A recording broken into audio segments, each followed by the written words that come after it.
കോഴിക്കോട് വിമാനത്താവളത്തിൽ നേരത്തെ നടത്തിയ റൺവേ വികസന പ്രവർത്തനങ്ങളിൽ നടന്ന അഴിമതി കാരണമാണ് ഇപ്പോൾ റൺവേ അടച്ചിട്ട് വീണ്ടും അറ്റകുറ്റപ്പണി നടത്തേണ്ടി വരുന്നതെന്ന ആരോപണം. 1.25 കോടിയുടെ അഴിമതി കേസിൽ ഇപ്പോൾ CBI അന്വേഷണം നടക്കുകയാണ്.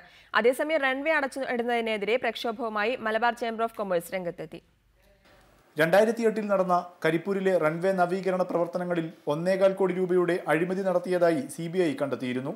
കണക്കിൽ കാണിച്ചതിനേക്കാൾ കുറഞ്ഞ അളവിൽ ബിറ്റുമിനും സിമന്റും ഉപയോഗിച്ചുവെന്നായിരുന്നു കണ്ടെത്തൽ. ഈ അഴിമതി കാരണമാണ് ഇപ്പോൾ വീണ്ടും റൺവേ അടച്ചിട്ട് അറ്റകുറ്റപ്പണി നടത്തേണ്ടി വരുന്നതെന്നാണ് ആരോപണം.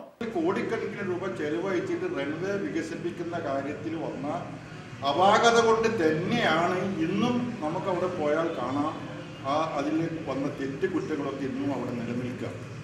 അപ്പോൾ അതൊന്നും നികത്താതെ അതിനൊന്നും ശ്രദ്ധിക്കാതെ വീണ്ടും കുറേ കോടിക്കണക്കിന് രൂപ ചെലവഴിച്ച് വീണ്ടും ഒരു ചെലവ് വരുന്നത് ഗവൺമെന്റ് ഗൗരവമായിട്ട് എടുക്കേണ്ട ഒരു പ്രശ്നമാണ്.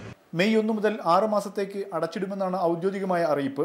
എന്നാൽ പണി പൂർത്തിയാക്കിയാലും വിമാനത്താവളം പ്രവർത്തനക്ഷമമാകാൻ പിന്നെയും കാത്തിരിക്കേണ്ടി വരും. ഇവിടെ അടിച്ചതിന്റെ ഓർഡർ ഓൾറെഡി ആയി കഴിഞ്ഞു. ഒരു ഗൾഫിൽ നിന്നുള്ള ടിക്കറ്റുകൾ ഇവിടെ എടുക്കുന്നില്ല.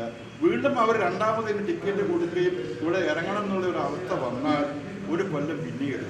അതേസമയം വിമാനത്താവളം അടച്ചിടാനുള്ള തീരുമാനത്തിനെതിരെ ഈ മാസം 21-ന് എയർപോർട്ട് മാർച്ച് നടത്താൻ മലബാർ ചേംബർ ഓഫ് കൊമേഴ്സ് തീരുമാനിച്ചു. റിപ്പോർട്ടർ, കോഴിക്കോട്.